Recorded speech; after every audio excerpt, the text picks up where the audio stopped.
WCBI News at 6 starts now. Your Thursday night plans could be changing this fall. Thanks for joining us. With COVID-19 still on the rise, the National Junior College Athletic Association voted for a big change this afternoon. WCBI Sports' Courtney Robb joins us in the studio with more. Courtney. Joey, we saw athletics postponed in the spring, and now we're seeing it happen again. The NJCAA approving this afternoon to push fall sports to the spring, including football. The association has also approved changes to the basketball season. No competition other than cross country will be allowed before January of 2021. I'll have more details on that coming up for you later in sports. Joey. In Jackson this afternoon, Governor Tate Reeves was blunt about COVID-19, saying herd immunity is not realistic. He says this is Mississippi's moment to fight and to wear a mask. This is the best weapon we have right now. It's not fun, but it's a hell of a lot better than widespread economic shutdowns. And if we don't do something, that's the trajectory that we are on. The president is wearing a mask. I'm wearing a mask. We're all doing it. It's got to happen, or we're going to find ourselves in a place as bad as we talked about in March and April, and as bad as we can possibly imagine. The governor says scientists believe the virus may be changing and that the strain in Mississippi is highly contagious. New COVID-19 cases in Mississippi are down today, but hospitalizations are up. The Mississippi State Department of Health reports 393 new cases and 1 death. That death was in Monroe County. 1,250 Mississippians have died after being diagnosed with COVID-19. There are more than 1,000 people hospitalized with confirmed or suspected infection. 208 patients are in ICU, 110 on ventilators. All of those numbers are up based on the presumed recovered number provided by MDSH. There are about 9,500 active cases in the state. 70% of cases do not require hospitalization. The state does not know if 12% of the cases require hospitalization. In recent months, COVID-19 has been a primary focus for hospitals across the state. But what about those in need of other treatments? Bobby Martinez stops by OCH Regional Medical Center to see how it is dealing with non-COVID patients. Oh, they take care of me fine. You're doing an excellent job. Safety for their patients is the #1 focus at OCH's Wound Healing and Hyperbaric Center, but fear of COVID-19 has also kept them away. We do have several patients who are afraid of COVID-19. Krajewski says hospital staff is doing all they can to make sure their patients feel comfortable when visiting. We are sanitizing the rooms after every patient. We are cleaning the waiting areas. We're practicing social distancing in our waiting areas. And our patients can be assured that they are safe. The center treats patients dealing with various wounds. Diabetic ulcers, venous insufficiency wounds, your trauma wounds, surgical incision sites, your burns. We also take care of the things like radiation therapy that people don't understand that can cause wounds. We do that. Hyperbaric is wonderful for that. And for those who are afraid of visiting the hospital, there is another option available. Call us, talk to us if you have any concern. We also have ways that we can do visits through telehealth. You don't have to come up here, but we can still treat your wounds. We work with all the home health agencies locally, so we can do video screen conferences with those agencies and get your wounds taken care of, even if you don't feel comfortable coming to see us right now. The patients we spoke with say the staff keeps the recovery on track. They've got a great bunch of nurses here, doctors, and I hope they never change anything. They always keeping up on task on what it is they're supposed to be doing, and they're not missing out on anything, but just doing their job like they're supposed to do as a professional, and I appreciate all their efforts. Reporting in Starkville, Bobby Martinez, WCBI News. Testing at the OCH Huxford Clinic ends today as more COVID-19 cases are reported in Otemaha County. OCH Regional Medical Center says the shutdown comes due to a shortage of supplies. Tests will still be available by appointment for patients that are symptomatic or for those that have been exposed to the virus. OCH says one reason behind the move is because people are going to the clinic that do not have any symptoms or that have not been exposed. State health experts say spotty supply shortages are not unexpected. Search and rescue teams recover the body of a missing swimmer near the Monroe-Lowndes County line. Monroe County Coroner Alan Gurley says rescuers found 26-year-old Katie Beard about 10 a.m. Sheriff Kevin Crook says 2 women jumped off a bridge on Highway 373 on Sunday north of the Columbus Air Force Base. Only one of them came back up. Deputies were called to the scene around 3:30 a.m. The Mississippi Department of Wildlife, Fisheries and Parks, along with Monroe County Search and Rescue, found Beard. It's a warm summer evening in Louisville, Mississippi, 91 degrees, a great summer sky right there looking back to the northwest. 90 in Tupelo here with our Alpha Insurance Camera Network. A little bit more brighter blue in the sky. The air is a little bit drier today. It doesn't feel as oppressive. Still warm out there. This evening we're mostly sunny, then mainly clear. Mid to upper 80s at 7 o'clock, and then we'll cool down into the mid 70s by 11. Lows tonight will be down into the upper 60s to around 70. Pretty quiet overnight here. Now, the heat index will start to go up a few ticks there on the thermometer tomorrow. Around 100, if not a little bit higher than 100. High still in the mid 90s. It gets even worse later this week. We'll show you that forecast in just a few minutes. Tupelo police are looking for a suspect in a weekend shooting. Saturday morning, officers were called to NMMC and talked with the victim, who had 5 gunshot wounds. Police say the victim was uncooperative. He was dropped off at the hospital by a man who left the scene possibly in a white Chevy Trailblazer with a car dealership tag. The victim gave multiple possible locations for the shooting. Investigators are still looking for a motive. Meanwhile, Columbus police are investigating 2 shootings that they believe are related. Investigators believe the first shooting happened early Sunday morning at an apartment complex at 7th Street North and Park Circle. Police Chief Fred Shelton says it appears there was an exchange of gunfire and a victim later arrived at the hospital with a gunshot wound. The second shooting happened in the 800 block of Ramunda Drive. No one was injured there. CPD is looking for a gray SUV in connection with the crime. If you have any information, call Golden Triangle Crime Stoppers. There are more than 18,000 inmates in Mississippi prisons. Crowded cells, understaffed guards, and institutional violence set state facilities on lockdown earlier this year. 2 bills supporters say would have been pivotal to help prison reform have been vetoed by Governor Tate Reeves. Our Quentin Smith speaks with advocates and state leaders and has more on the impact of the decision. Governor Tate Reeves vetoed multiple prison reform bills that would have allowed thousands of prisoners to become eligible for parole, and it would have also allowed them to get 3 separate felonies erased from their record. Prison reform advocates say they're stunned by the governor's decision. Really was a big letdown for the families of the inmates who would have benefited from it. Anthony Swift says when it comes to the state's prison reform, it's something he's passionate about. See, it's an issue that affects him personally. I've been an advocate for about 12 years. I've served time for drug-related offenses. The West Point man says he knows the importance of inmates being eligible for parole. That's why he hoped Senate Bill 2123 would get passed. It would have made people who had received those harsh sentences become eligible for parole after serving like 25% of the sentence if they were nonviolent. And that don't mean that they necessarily would have made it, but it would have given them a ray of hope. And the people with violent offenses, they would have been eligible for after they served 50%. The governor also vetoed House Bill 658, which would have allowed prisoners to have 3 separate felonies erased from their record.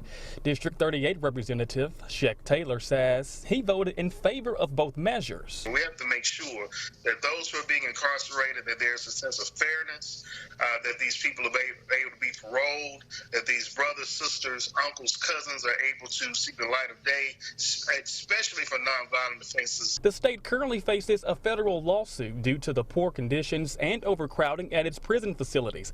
That's why lawmakers worked to pass these 2 bills. But with the governor's veto, Swift says the state is now taking a step backwards on improving prison reform. Because that would have released up to 2,000 prisoners, which would have saved the state $30 million a year. We're going to go back as soon as possible to make sure that we send a resounding sound to our constituents that criminal justice reform will happen under our watch. Governor Tate Reeves did issue a statement saying the bills had good intentions, but they went too far. It would take a 2/3 vote in both the House and the Senate to override the governor's veto. Reporting in Lowndes County, Quentin Smith, WCBI News. To read the governor's full comments on his vetoes, you can visit our website, WCBI.com. Friends and colleagues come together to remember an area firefighter. We have more on his memorial when we come back. Welcome back, everyone. Tupelo mourns the loss of a veteran firefighter. Sergeant Paul Bailey passed away unexpectedly Friday due to complications from pneumonia. As Allie Martin reports, hundreds showed up this morning to pay their respects at the fireman's last call. Sergeant Paul Bailey's obituary says the heart of a first responder is the heart of a hero. That family man and man of faith, who was also known as an avid fisherman, got a hero send-off in Tupelo. The fire department is a family. And that family gathered at Pegues Funeral Home to celebrate, reflect, and mourn the sudden passing of Sergeant Paul Bailey. The 50-year-old joined the Tupelo Fire Department in 1999 when a new station was opened. Fire Chief Thomas Walker remembers when Bailey was hired. The chief says there was one constant trait about Bailey throughout the years. You were going to laugh. If you were around him for a while, he was one of those rare people that life was serious, but he didn't take life serious. He could smile, he could laugh, he could make light of a situation. He was one of those guys that could be there at the moment when you needed that person for the moment. First responders from across the area were there for Tupelo firefighters working their shift so they could say goodbye to a friend and colleague. We have several guys from outside departments that have come in and they're manning the fire stations for us right now. So, you know, thank you to all of those that have come in and done that, because as you can see behind me, these guys, they want to be here because their brother's passed.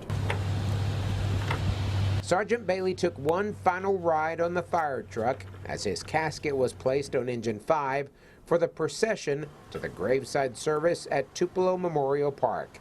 Chief Walker says the last ride is a long-standing tradition. It's kind of a last call. It's a last opportunity for him to actually be part of something with the fire service. That's the least that we can do. I mean, at times we've helped him, at times he's helped us, and this is one of the last things that we can do for him and his family, and we're honored to do it. In Tupelo, Allie Martin, WCBI News. Bailey leaves behind a wife and 3 children.